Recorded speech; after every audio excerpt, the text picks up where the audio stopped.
નમસ્કાર મિત્રો, આજે આપણે જોવાના છે સ્ટેટ એક્ઝામિનેશન બોર્ડ ગાંધીનગર દ્વારા લેવાતી ટાટ હાયર સેકન્ડરી એક્ઝામિનેશનની મુખ્ય સૂચના આવેલી છે. તો સ્ટેટ એક્ઝામિનેશન બોર્ડની મુખ્ય વેબસાઇટ પર આપણે આવી ગયા છે. નીચે આપણે જોવાના છે સૂચના અનુસ્નાતક અને તાલીમી લાયકાત માટે છે, જે છેલ્લા વર્ષમાં અભ્યાસ કરતા હોય. ટાટ HS 2026ના ફોર્મ ભરતી વખતે જે વિદ્યાર્થીઓ શૈક્ષણિક વર્ષ 2025-26 દરમિયાન અનુસ્નાતક ડિગ્રી અથવા તાલીમી લાયકાતના છેલ્લા વર્ષમાં અભ્યાસ કરતા હોય તે વિદ્યાર્થીઓએ તે ડિગ્રીની માહિતીમાં ટકાવારી 0 ક્લાસમાં નોટ એપ્લિકેબલ અને પાસિંગ વર્ષમાં 2026 દર્શાવી ફોર્મ ભરવાનું રહેશે. તો મિત્રો, ઓજસની વેબસાઇટ પર જવાનું છે અને ઓજસની વેબસાઇટ પર ગુજરાતી માધ્યમ ગુજરાતી પસંદ કરી કોઈ પણ એક વિષય પસંદ કરી એપ્લાય કરવાનું રહેશે. તમારો વિષય પ્રમાણે તમે એપ્લાય કરી શકો છો. એપ્લાય કરતી વખતે એપ્લાય વિથ OTR પણ આવશે. ના કરવાનું હોય તો સ્કીપ કરીને તમે ડાયરેક્ટ એપ્લાય કરી શકો છો.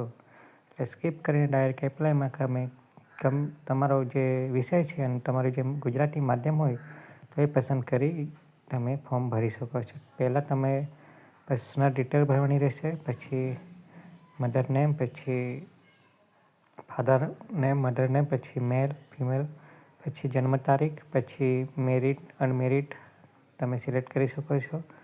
તમારું જો લગ્ન થયેલું હોય તો મેરિડ, પછી ના થયું હોય તો અનમેરિડ. પછી કેટેગરીમાં તમારી જે કેટેગરી આવશે એ સિલેક્ટ કરવાની રહેશે. પછી પ્રેઝન્ટ એડ્રેસમાં તમે એડ્રેસ ભરી દેવાનું રહેશે. પછી નેશનાલિટી ઇન્ડિયન. પછી આ બધું ભરીને પછી નીચે એજ્યુકેશન ડિટેલમાં આવવાનું રહેશે. એજ્યુકેશન ડિટેલમાં તમે BA ગુજરાતી તમે જે કઈ વિષયમાં કર્યું હશે એ તમે સિલેક્ટ કરી શકો છો. સિલેક્ટ કર્યા પછી તમે એકદમ નીચે આવશો. મોર એજ્યુકેશન ડિટેલમાં તમે અનુસ્નાતક એટલે કે માસ્ટર ડિગ્રીનું ભરવાનું રહેશે. અને પછી એકદમ નીચે લાસ્ટમાં જે આવશે એ તાલીમી લાયકાત એટલે BEdનું રહેશે, એ BEd સેટ કરવાનું રહેશે. હવે સૂચના મુજબ આપણે શું કરવાનું રહેશે એ ખાસ જોઈ લઈએ. તો પર્સન્ટેજ આપેલા છે ને, પર્સન્ટેજમાં પર્સન્ટાઇલ જે સ્લેશ કરીને આપેલું છે એમાં તમે 0 કરવાનું રહેશે, એટલે 0 કરવાનું રહેશે. બરાબર છે. જે તમને દેખાતું છે પર્સન્ટાઇલ એમાં 0 લખવાનું રહેશે અને ક્લાસમાં તમે નોટ એપ્લિકેબલ સિલેક્ટ કરવાનું રહેશે. સૂચના મુજબ આવી રીતના તમે જે લાસ્ટ સેમેસ્ટરમાં હો તમારું પરિણામ આવવાનું બાકી હોય તમે અહીંયા 0 લખી શકો છો અને ક્લાસમાં નોટ એપ્લિકેબલ લખી શકો છો અને પાસિંગ યરમાં 2026 લખીને તમે ફોર્મ ભરી શકો છો. એટલે સૂચના મુજબ તમે આ રીતના ફોર્મ ભરવાનું રહેશે.